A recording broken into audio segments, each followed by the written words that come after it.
Asiniroha madihamu doho dame rasian dewata mata doho cian anakna Tuhan Yesus Kristus Tuhan dai. Amin. Selamat pagi. Oras marita salhutna. Firman Tuhan yang menyapa kita pada hari Senin tanggal 21 Juni 2021 tertulis dari Yeremia pasal 29 ayat 11. Demikian bunyi firman Tuhan. Ainunga takas huboto sakap akan sakapi taringot Tuhamu ninna Jahoba. Sakap hasonanga do tahe dari Tuhamagoan. Asa au mangaleo Tuhamu ujung nahina lumutomuna. Sebab aku ini mengetahui rancangan-rancangan apa yang ada padaku mengenai kamu. Demikianlah firman Tuhan, yaitu rancangan damai sejahtera dan bukan rancangan kecelakaan, untuk memberikan kepada kamu hari depan yang penuh harapan. Demikian bunyi firman Tuhan buat kita. Saudara-saudari, Bapak Ibu, jemaat yang dikasihi oleh Tuhan Yesus Kristus. Di dalam pengalaman kehidupan kita senantiasa silih berganti antara suka maupun duka, antara yang sulit dengan yang mudah. Biasanya respon kita tentu saja akan berbeda ketika kita menghadapi tantangan, kesulitan, ketika kita bersukacita, bergembira, bahkan menikmati berbagai kemudahan. Biasanya kita akan sulit untuk boleh memahami dan mengerti terhadap kesulitan yang kita alami. Kita akan sulit sekali untuk boleh menerimanya. Terlebih satu peristiwa, satu kejadian yang menurut kita sangat menyakitkan bagi kita.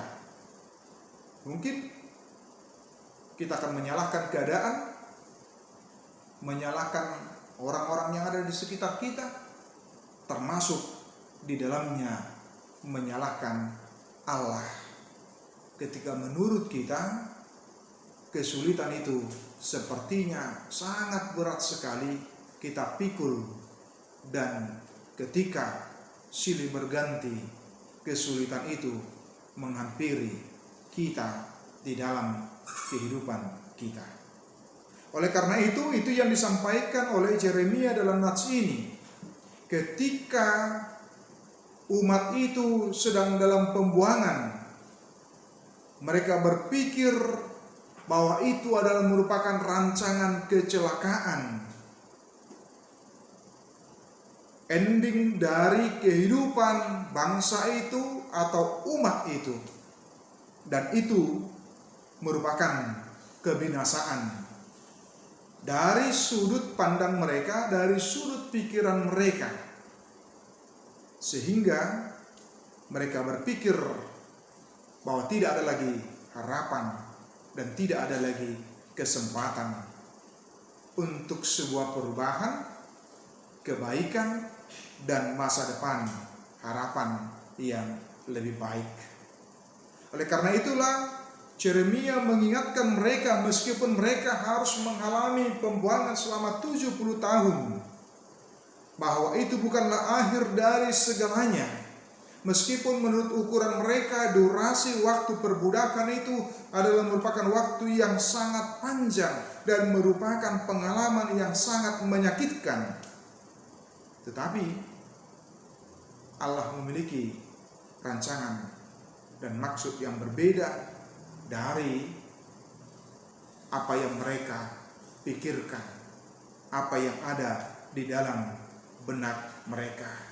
Karena itulah Allah menyebutkan tadi, sebab aku ini mengetahui rancangan-rancangan apa yang ada padaku mengenai kamu.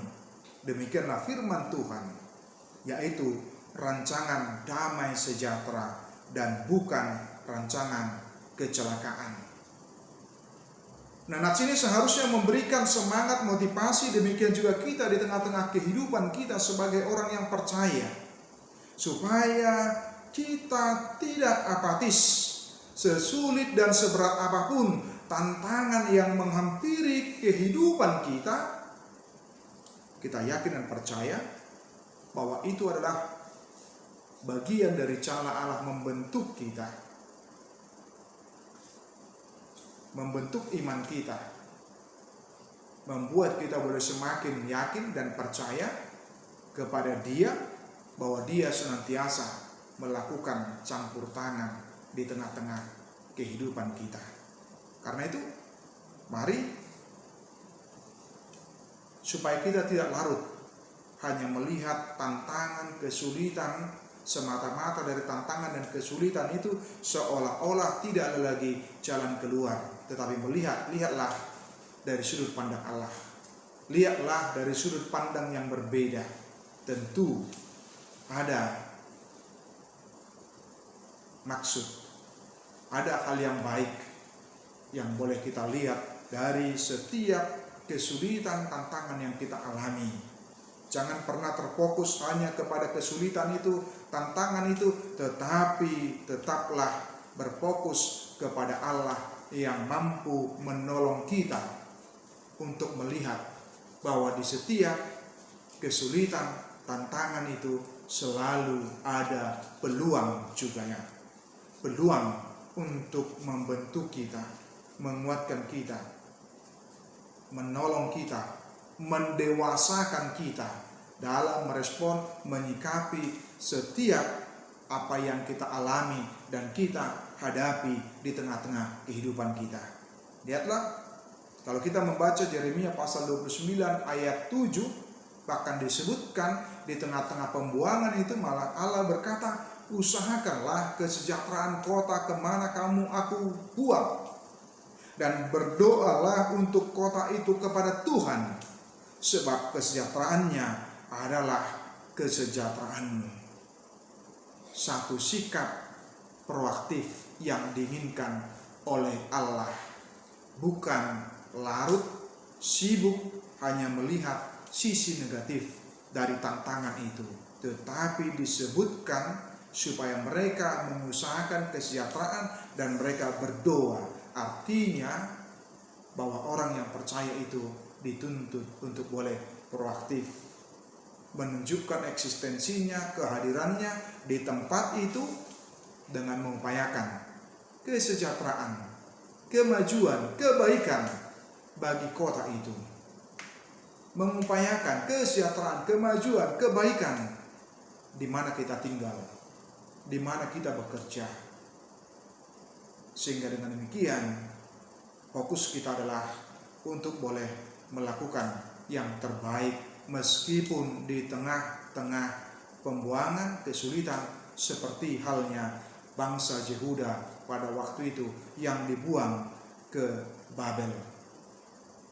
Yang menurut kita kecelakaan, tetapi oleh Allah bisa diubah menjadi sukacita, kegembiraan, kebaikan. Dan saya pikir Bapak Ibu, kita teringat seperti apa yang disebutkan dalam lagu Kidung Jemaat nomor 408 dalam refnya. Suka duka dipakainya untuk kebaikanku.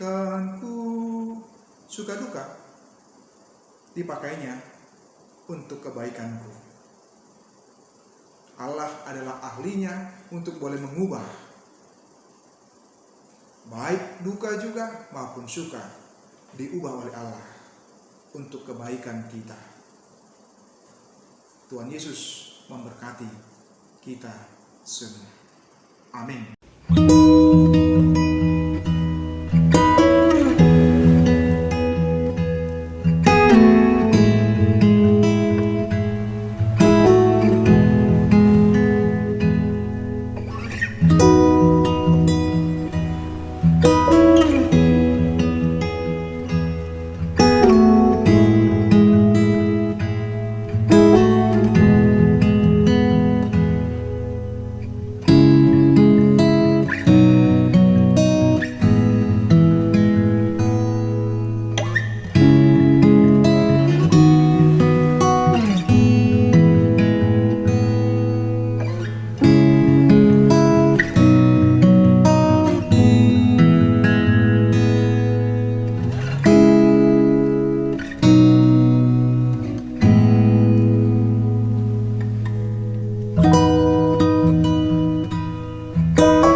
Alia manami na di bono gijang, sai pinarbadia maguarmu, sai ro maharajonmu, sai saut malomo ni roham di bono tongon songona di bono gijang, lehon matuhamis sadaran hanguluan siap hari, sesama dosa nami songon panesa nami, di dosa ni dongan namar dosa Tuhami.